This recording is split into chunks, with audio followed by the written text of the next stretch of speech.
How you all? I hope you all are doing great और आपकी तैयारी बहुत अच्छे तरीके से चल रही होगी।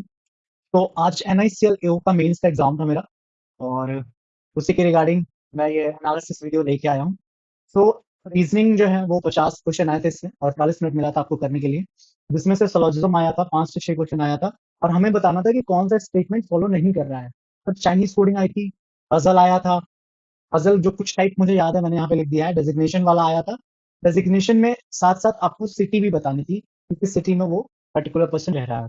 फिर हाइट वाइज अरेंजमेंट था, सर्कुलर अरेंजमेंट था जिसमें सर्टन नंबर ऑफ पीपल बैठे हुए थे, कुछ कंफर्म नहीं दिया हुआ था, आपको निकालना था।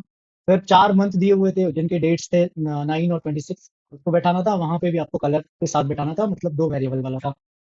फिर एक पजल आया था, 2 से 3 होता है ना कि मार्केटिंग ग्रुप के, प्रोडक्शन ग्रुप के, IT ग्रुप के, उसमें 7 लोग थे। साथ ही साथ वो किस सिटी से बिलोंग करते हैं ये भी आया था। क्रिटिकल रीजनिंग से 4 से 5 क्वेश्चन आए थे, वर्ड फॉर्मेशन से एक क्वेश्चन था। फिर स्टेटमेंट 1 और स्टेटमेंट 2 वाले क्वेश्चन थे, 5 क्वेश्चन आए हुए थे। फिर आते हैं इंग्लिश पे। इंग्लिश में सबसे पहले फिलअप आया था, जिसमें 24 क्वेश्चन थे। कॉम्प्रिहेंशन आया था, जिसमें वर्चर्स जो थे वो एक्सचेंज हो रहे थे, तो उनको कैसे सेव किया जाए उनके लिए एक्शन प्लान बनाया गया था। और पैराजंबल से 6 क्वेश्चन आए हुए थे, करेक्टर से क्वेश्चन आए हुए थे।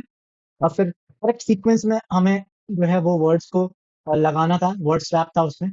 कौन सा सेंटेंस करेक्ट है, 3 सेंटेंस दिए हुए थे, उसमें से कितने को सेंटेंस सही है उसको मार्क करना था। फिर इनकरेक्ट सेंटेंस कितने हैं ये मार्क करना था। ठीक है, ये इंग्लिश का पोर्शन हो गया, इससे भी 50 क्वेश्चन आपके आए थे।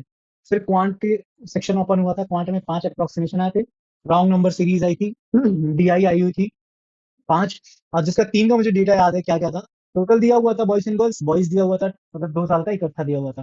फिर एक जो है वो बेकरी में कितने सोल्ड हुए थे वो दिया हुआ था, और कितने अनसोल्ड है उसका परसेंटेज दिया हुआ था। तो वहां से आप टोटल निकाल सकते हो। इसमें थोड़ा कंफ्यूज हो गया था पहले, फिर मुझे समझ में आया कि कैसे करना है।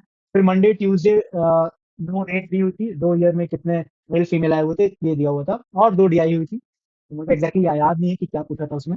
फिर अर्थमेटिक से 12 से 13 क्वेश्चन आए थे, जिसमें से मैं सिर्फ 1 क्वेश्चन कर पाया था, वो भी मेंसुरेशन का था, क्यूबॉइड का। फिर स्टेटमेंट 1 और स्टेटमेंट 2 के क्वेश्चन आए हुए थे। ठीक है, उसके बाद जनरल अवेयरनेस आया था जो 50 क्वेश्चन आए हुए थे, जिसमें कुछ कुछ क्वेश्चन इसमें से मुझे याद है। जैसे एक था कि नीरज चोपड़ा ने किन किन इवेंट में अभी रिसेंटली जो है मेडल जीते हैं। और फिर जैसे ministry of child and women development को सावित्रीबाई फुले करके बना दिया गया है उस मिनिस्ट्री को इस समय।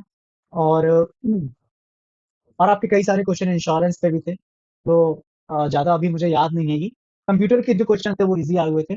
जो 3 क्वेश्चन, दो जो नहीं किए वो मैंने लिख दिया यहाँ पे, और एक जो मैंने किया और गलत है वो भी मैंने यहाँ पे मेंशन कर दिया है।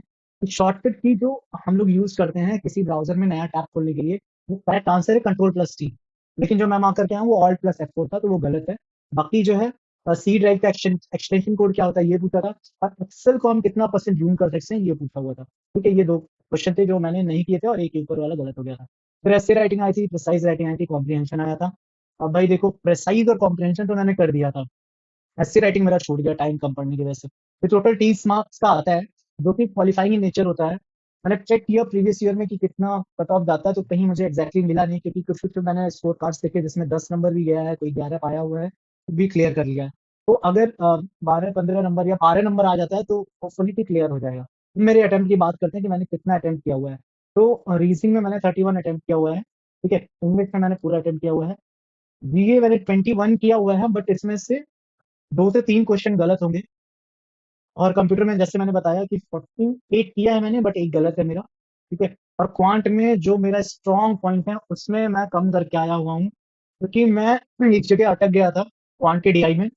और रीजनिंग में भी मेरा एक पजल जो है वो 4 से 5 मिनट लेके गया, पर वो बना नहीं, वहां पे भी मुझे लगता है मेरे अटेम्प्ट कम हो गए। ठीक है, लेकिन अभी जो मैं टोटल देख रहा हूँ तो मेरे अटेम्प्ट जो है वो ठीक ठाक है। ठीक है, 176 है, ये अच्छा अटेम्प्ट माना जाता है।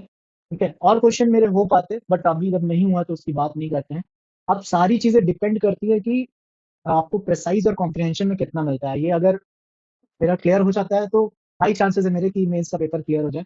अब लास्ट टाइम के कट ऑफ की बात करते हैं। ठीक है, तो कट ऑफ देखो, मैंने पहले भी कहा है कि आप कट ऑफ के चक्कर में मत पड़िए, कि आप बार बार देखोगे तो आप सोचते रहोगे कि अच्छा इतना कट ऑफ आ जाता तो मेरा काम बन जाता, या यहाँ पे तो इस इतना कट ऑफ बताया जा रहा है। तो उसके बारे में आप मत सोचिए, आप अपनी फाइनल तैयारी करिए। ठीक है, जो आने वाले पेपर्स हैं, जैसे अभी जीपीएस सीओ का मेंस है। ठीक है, NIACL एओ का मेंस भी होगा, 13 या 14 को है। ठीक है, और आने वाले क्लरिकल एग्जाम में है, तो ये सारी चीजें आप छोड़ के उस पे कॉन्सेंट्रेट करिए ताकि वो एग्जाम आपका बेहतर जाए। ये जो पेपर हो चुका है इसके बारे में आप मत सोचिए।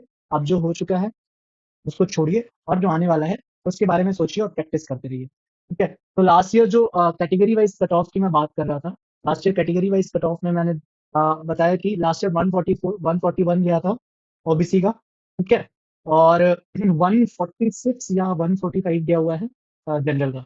ठीक है, सो ये कट ऑफ थी लास्ट ईयर की। और होप कि आप लोग का भी पेपर अच्छा गया हो और आपको भी जो है वो मेंस एग्जाम क्लियर हो जाए।